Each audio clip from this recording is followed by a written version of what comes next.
در یونان میگوید وقتی که اگر زن جنایت میکرد، مثل جنایت به شوهر گپی بلند میگفت یا زن را یا شوهر را به احترامی میکرد، در حال حکومت یونان چنان قانون داشت که شوهر این حالت میتواند که مثل گاو یا گوسفند همان زن به قتل برساند. وقتی که اگر زن نافرمانی میکرد یا اینکه بی‌حرمتی میکرد، در حال مرد میتواند شوهر او که او را به هلاکت برساند و حکومت یونان بالای این شوهر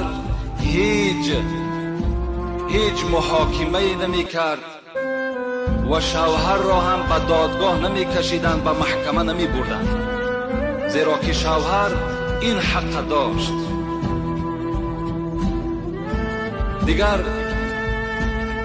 حقوق پایمال شده زنها در اون زمان چی بود؟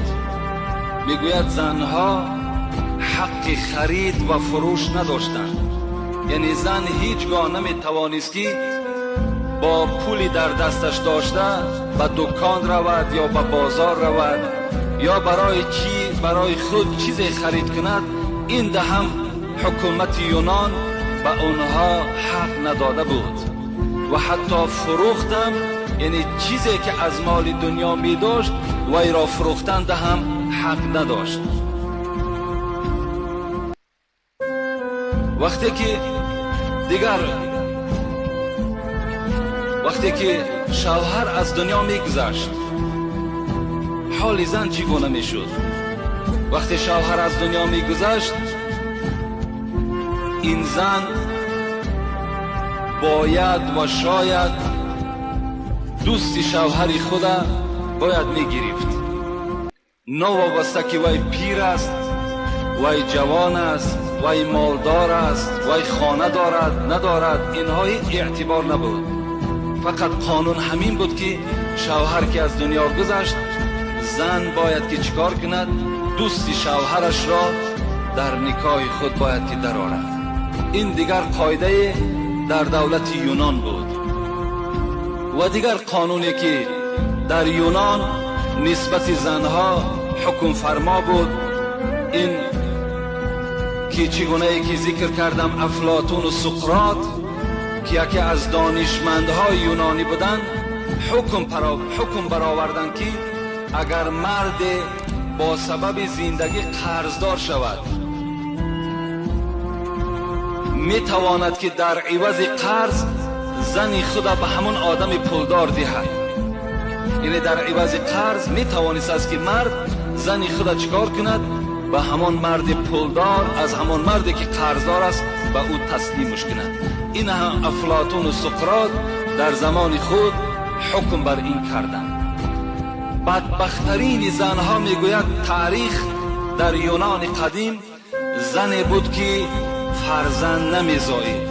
اگر یعنی زنی که نازا باشد، این زن یکی از بدبخترین های زنها در بین دیگر زنها به شمار میرفت. دیگر پایمال حقوق زنها این بود که وقتی که اگر زن پیر میشد، یعنی به سن 50 و به 60 میرسید، مرد حقوق داشت که از دست زن پیرانسال گیرد، او را از خانه پیش کند. دیگر وی حقوق نداشت که به این خانه که 20 سال و 30 سال و 40 سال و 50 سال با این مرد زندگی داشت، به این خانه باز رجوع کند. وی دیگر حقی در این خانه زندگی کردن نداشت. دیگر حقوق پایمال شده زنها پیش از اسلام در یونان قدیم این چی بود؟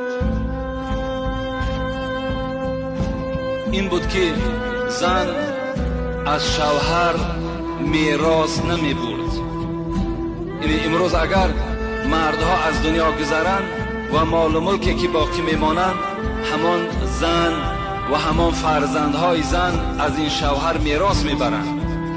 لکن زنهای یونان قدیم پیش از اسلام این حقوق را تاریخ میگوید که نداشتند.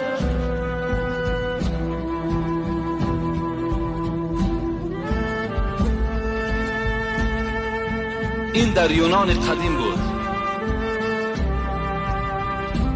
بغیر این عقیده مردم دانشمندهای یونان این بود که زن فقط برای فرزند است و خلاص.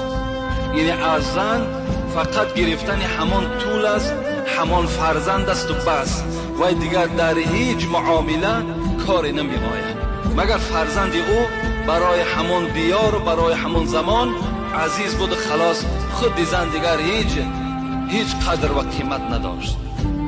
میگذاریم به دولت استرالیا. میگیم ما و شما در دولت استرالیا تاریخ میگوید زمانهای پیش از اسلام چی بود. از همه بدبختیش همین بود که اگر کمی میگوید قحطی می آمد، اگر کمی نارسایی اگر در گوشت پیدا می شد، زنها را همچون حیوان استفاده می بردن و گوشت او را مردم همچون گوشت گاو و همچون گوشت گوسفند می خوردن. این در دولت استرالیا بود. این تاریخ میگوید، دنیا تاریخ است، در همون تاریخ بیان میکنند. دیگر قاعده بیرحمی و بی انصافی که پیش از اسلام در همین استرالیا وجود داشت این بود که شوهر وقتی از کار می آمد آن چیزی که از طعام در خانه وجود داشت پیش شوهر می آوردند. شوهر طعام ها را می خورد، باقی مانده ای که از او می ماند همون باقی مانده حق زن بود. یعنی زن با همراهی شوهر در یک دسترخوان نشستن جنایت بود. هیچگاه حقوق و قانون همان زمان اجازت نمیداد که زن همراه شوهر در یک دسترخوان طعام خورند، بلکه شوهر خورد تمام کرد باقی مانده او را بعد می تواند که زنها استفاده کنند. و دیگر قانون جنگلی و بدبختانه ای که پیش از اسلام در استرالیا بود این بود که زن با فرزند خود در یک خانه نشستن حق نداشت یا نمی توانست که فرزند خود نوازش کند. این ده هم دولت همان زمان به زنها حقوق دادگی